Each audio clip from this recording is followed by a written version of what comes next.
Just keep going, just keep going up, just keep going, just keep going up. You can't turn back. Welcome to the Formation Table. I am Dr. Motivate. This is not a podcast about information. It's a space for formation. And that distinction matters more than we usually admit, because we live in a world saturated with information. Sermons are everywhere, podcasts are everywhere, quotes, clips, strategies, frameworks, and takes are everywhere. Most people are not underinformed. They are overexposed and underformed. What people are really struggling with is not what they believe, but who they are becoming while they believe it.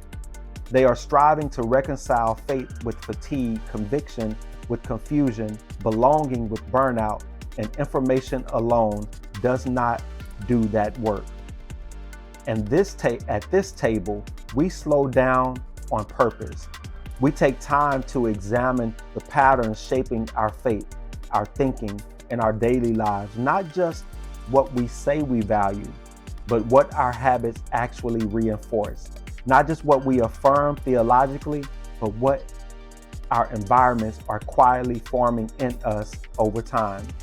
We ask better questions, not louder ones, not reactionary ones. We honestly ask questions that have the power to shape us if we're willing to sit with them long enough. And we allow God to do the deeper work that transformation actually requires. Not just the surface work, not the performative work, the interior work that doesn't always feel productive, but it's always formative. So whether you're here searching for clarity, wrestling with growth, or rebuilding after disappointment, or simply sensing that something in your faith needs more depth than it currently has, you're in the right place. So pull up a seat and let's get started. So I didn't plan to talk about that skit. It wasn't an outline. It wasn't flagged as content. It wasn't something I prepared notes for or expected to unpack. It just showed up in my feed the way everything shows up nowadays. Casually, algorithmically, almost passively. I watched it the same way most people did, and I laughed. I shook my head and I scrolled. And then something lingered, because the laughter wasn't shallow. It wasn't random. It didn't feel like entertainment that evaporates the moment you move on. It came from recognition, from familiarity, from the unsettling feeling of seeing something reflected back to you with just enough accuracy that it doesn't need much explanation to land.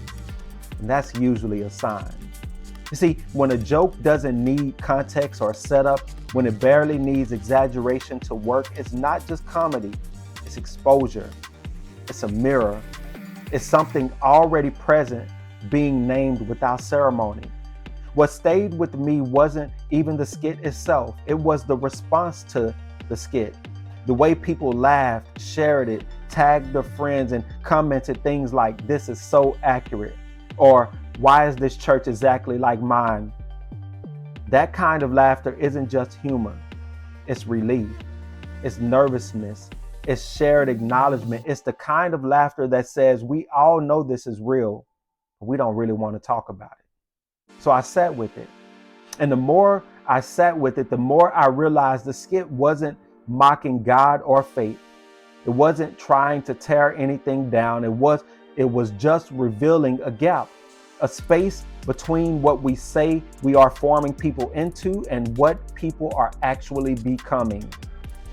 That's the conversation. Not satire, not disrespect, the gap.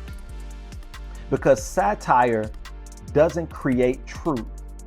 It reveals what's already there. What the skit exposed is something many of us already sense, but rarely articulate. That many of our faith spaces have become incredibly fluent in performance while remaining inconsistent in formation. We've learned how to produce moments, how to generate energy, how to create emotional engagement, how to move a room. But somewhere along the way, We lost clarity around who is actually being shaped when the music fades and the lights come up and the smoke fills the air and people return to their everyday lives. That's not an attack. It's not blame. It's not shame. It's plain reality. People resist confrontation. They argue theology. They defend institutions, but they laugh at the truth when it sneaks up on them sideways. When it feels familiar enough to recognize, but indirect enough not to feel like an accusation. That skit didn't accuse. It didn't preach. It didn't explain. It reflected behavior we've normalized for so long that it barely feels strange anymore. That's why it landed. It didn't feel exaggerated. It felt familiar. And the danger of recognition without reflection is that we laugh, we share, and move on without ever asking why it felt so close to home in the first place. This is where the formation table lives. Not in outrage, not in mockery, not in reaction, but in slowing down long enough to ask what laughter is trying to tell us. Because formation gaps don't announce themselves as crisis. They don't usually come with alarms or headlines. They show up as jokes first, as memes first, as viral moments first that feel funny because they're obvious. Then later, they show up as burnout, as disillusionment, as shallow faith that collapses under pressure, as moral failure, as people quietly walking away saying, something about this never really changed me. Most churches aren't failing because they lack sincerity. Most leaders aren't malicious. The issue isn't effort, it's orientation. It's what environments are actually designed to do over time. Because environments always form people, even when formation isn't the stated goal. If an environment rewards visibility, people learn performance. If it rewards emotional expression without accountability, people learn how to feel without being transformed. If it centers engagement without deeper markers of growth, people learn how to show up without actually being shaped. And over time, everyone adapts, not because people are fake, but because systems train people to survive within them. That's what made the skit land. The question isn't whether it was funny, it was. The question is why it felt familiar enough to be funny in the first place. That's the gap. What surprised me wasn't the laughter itself. It was how quickly reflection turned into defense. How fast satire was reframed as sacrilege. How easily the question became, why would you play with God like that? Instead of, why does this feel so familiar? See, God doesn't need defending from a skit. What was threatened wasn't holiness. It was familiarity, control, structures that rely on reverence without reflection. When humor is immediately labeled as disrespect instead of examined as exposure, it usually means something human has been fused to something divine. There is a difference between reverence and fragility. Reverence can withstand scrutiny. Fragility collapses under it. If faith expressions fall apart when reflected honestly, the issue isn't mockery, it's misalignment. The skit didn't pull people away from God. It named why some people already feel distant from the environments meant to help them grow. Many people learned how to survive church long enough and long before they learned how to be formed by it. They learned the rhythms, the language, the cues, when to stand, when to respond, when to clap, when to be quiet. They became fluent. But fluency is not formation. And when someone mirrors that fluency back with humor, the system feels exposed. Not because God was mocked, but because behavior was recognized. That's the distinction we keep missing. The tragedy isn't that people laugh. The tragedy is that the church heard laughter and assumed mockery instead of asking, what recognition or fatigue it carried. If we believe that God is present in formation, not just in moments, atmospheres, or language, then we don't have to protect him from reflection. We can trust him enough to sit in it with us.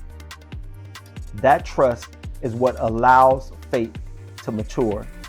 So maybe the invitation isn't to shut down satire or defend culture or draw harder lines around what's acceptable. Maybe the invitation is to listen differently, to treat moments like this not as threats, but as signals. Signals that people are hungry for depth. Signals that people want to grow, not just belong. Signals that people are ready for faith that doesn't rely on familiarity to survive. That's not a loss, my friends. That's an opportunity. If the church can learn to hear laughter as information instead of insult, reflection as refinement instead of rebellion, and exposure as invitation instead of attack, something beautiful becomes possible. Spaces where people don't just show up, but grow up. Communities where faith isn't fragile, but grounded. Environments where becoming matters as much as believing. That's what formation looks like when it's intentional. And that's what the formation table is here for. Not to be the loudest voice in the room, but to slow the conversation down long enough for something real to take shape. So wherever you're listening from, however this landed with you, I don't want you to walk away thinking about a skit or controversy. I want you to walk away with a quieter, more personal question sitting with you. Who am I becoming in the environments I keep returning to? And are those environments actually designed to help me become whole? That's not a question meant to accuse. It's a question meant to guide. Question we'll keep coming back to. So if this conversation helped you see yourself or God more clearly, I invite you to continue the journey inside Motivate Institute, where formation becomes a daily rhythm, not just a weekly conversation. So until next time, stay present, stay submitted, and stay open to the work God is doing in you. I am Dr. Motivate, and this has been the Formation Table.